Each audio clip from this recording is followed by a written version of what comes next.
passons au vote. Qui vote contre? Qui s'abstient? Merci. Le projet 12-082, délégation de services publics relative à la gestion et à l'exploitation du cinéma de Biganos, la prolongation de la DSP existante, Monique Isson. La commune de Biganos dispose depuis mars 1995 d'un centre culturel. La salle est équipée de 295 fauteuils et de 3 places pour personnes à mobilité réduite.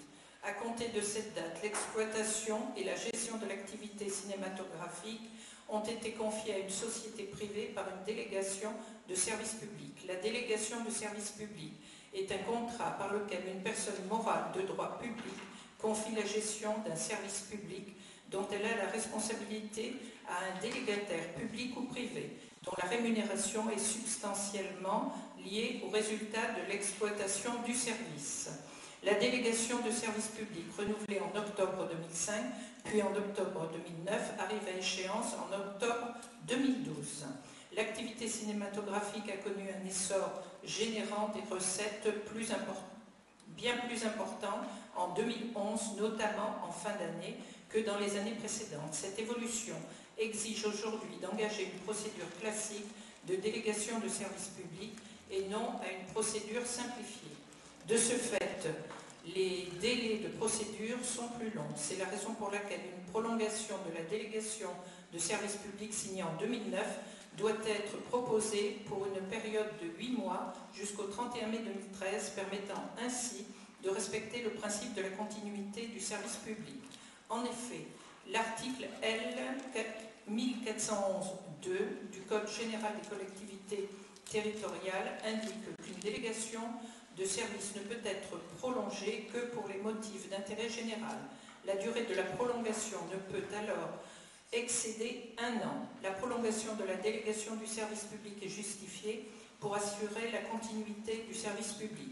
Aussi, il est donc proposé au conseil municipal de valider le principe de la prolongation jusqu'au 31 mai 2013 de l'actuelle délégation de service public confiée à la société Artec, d'habiliter Monsieur le maire à engager et à signer tous les actes et les procédures nécessaires à la réalisation de l'opération. Cette question a été examinée en commission le jeudi 7 juin dernier. Y a-t-il des questions? Alors nous passons au vote. Qui vote contre? Qui s'abstient? Merci.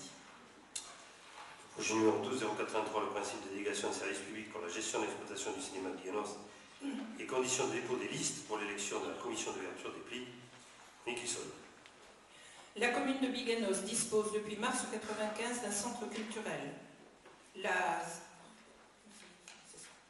La salle est équipée de 295 fauteuils. Oui, pour personnes à mobilité réduite. Alors ça, je vous l'ai dit, la délégation... Dans ces conditions...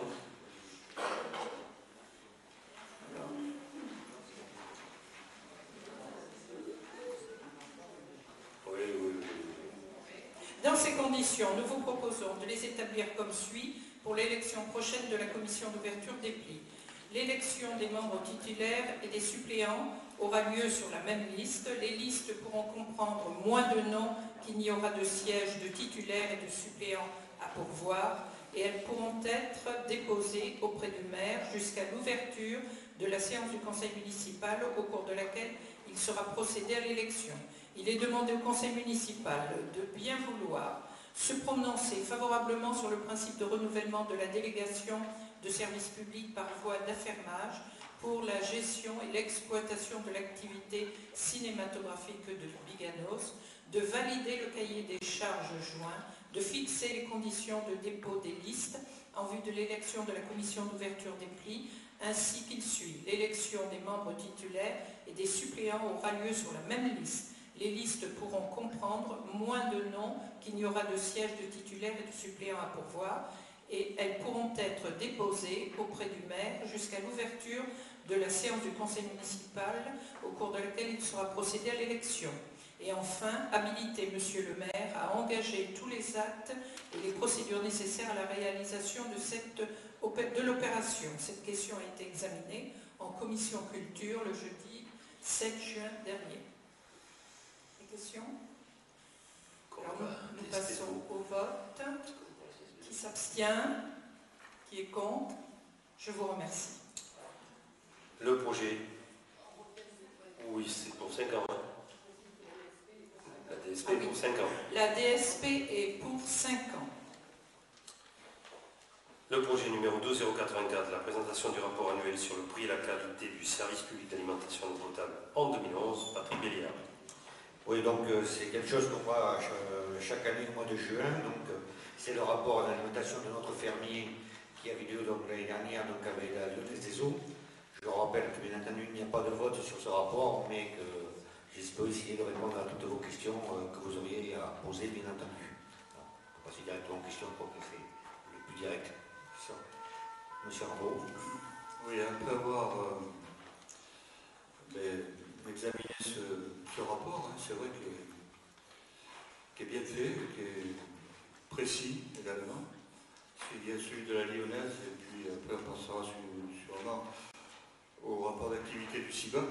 Bon, je ne vais pas revenir sur les points de détail, l'abonné, etc. Moi, il y a une chose qui m'a profondément surpris et choqué, c'est ce sujet des pertes d'eau, une fois de plus. On est arrivé à 227 623 mètres cubes perdus dans l'année, pour un volume consommé de 523 855 mètres cubes. C'est-à-dire qu'on a une fiabilité à 69% du rendement du réseau. Alors j'aimerais bien quand même qu'on se penche très sérieusement, une fois de plus, sur ces pertes, sachant que ces pertes ont été situées à l'avenue de la Côte d'Argent, en février 2011, et en octobre 2011 également, au rond-point de la gare. Tout à fait. Donc je l'ai lu, je pense que je fais partie des bons élèves, merci. Alors, mais cela dit, j'espère que tout le monde a pris conscience et a examiné ce rapport, et que toi le premier, tu t'es rendu compte qu'il y avait des pertes énormes. tout à fait. On est entièrement d'accord. Bon, les chiffres, bon, Est-ce qu'il y a une intervention qui est faite auprès de la Lyonnaise concernant cette situation? Parce que c'est répétitif quand même. alors, on a effectivement donc une consommation, enfin un volume produit donc dans le réseau en 2011 qui était à 750 478 en l'occurrence, et comme vous faites aussi partie des bons élèves, je l'ai aussi effectivement lu, pour une facture de consommé de 467 708 mètres cubes. Nous avons effectivement un gros point faible, c'est l'ensemble de l'avenue de la Côte d'Argent. Plus comme par hasard, je pense que tout le monde doit comprendre pourquoi le point est faible, il est là. Hein. Il y a quelques... Vous pouvez envoyer la note directement à Smurfit. Voilà, donc jusqu'à la fin du contrat, puisque je vous rappelle que depuis le 1er janvier, nous avons changé de fermier, mais jusqu'à la fin du contrat, la veille du contrat, pour ceux qui s'en souviennent, nous étions sur le rond-point de la gare, effectivement, avec la Lyonnaise des Eaux, en train de la mini-pelle et tout, et on a fini à l'éclairage, puisqu'on a fini très tard dans la nuit pour arriver à tout réparer. C'est à chaque fois en plus des fuites difficiles à localiser, puisqu'en l'occurrence, elles se versent directement dans le collecteur du CIBA qui les longe à chaque fois. Et on n'a pas de point de repère.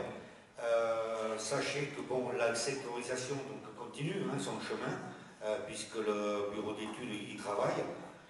J'en attends beaucoup de la sectorisation, puisque à partir du moment où nous aurons cet élément en place, nous pourrons savoir très rapidement la fuite, où elle se trouve et pourquoi et comment. Cela dit, bon, on a changé de fermier, donc ça veut dire qu'il y a des préoccupations importantes à partir de ce rapport concernant les points faibles sur la commune. C'est ça que je voulais faire remarquer, sachant que l'avenue de la Côte d'Argent est un point très faible et qu'il faudra le renforcer en premier lieu le plus vite possible, parce qu'on aura d'autres pépins sur ce secteur. Oui, de toute façon, quel que soit le fermier, de toute façon, le point faible, il est là. On a changé de fermier. Il est là, sachant que par contre, tout ce qui est investissement, bien entendu, fait partie de la commune, malgré tout, parce que c'est un fermier. Donc, il nous appartiendra, et ceci dit, on ne pourra investir qu'à partir du moment où, effectivement, la sectorisation sera en place, ce qui nous permettra de voir véritablement la réalité du terrain.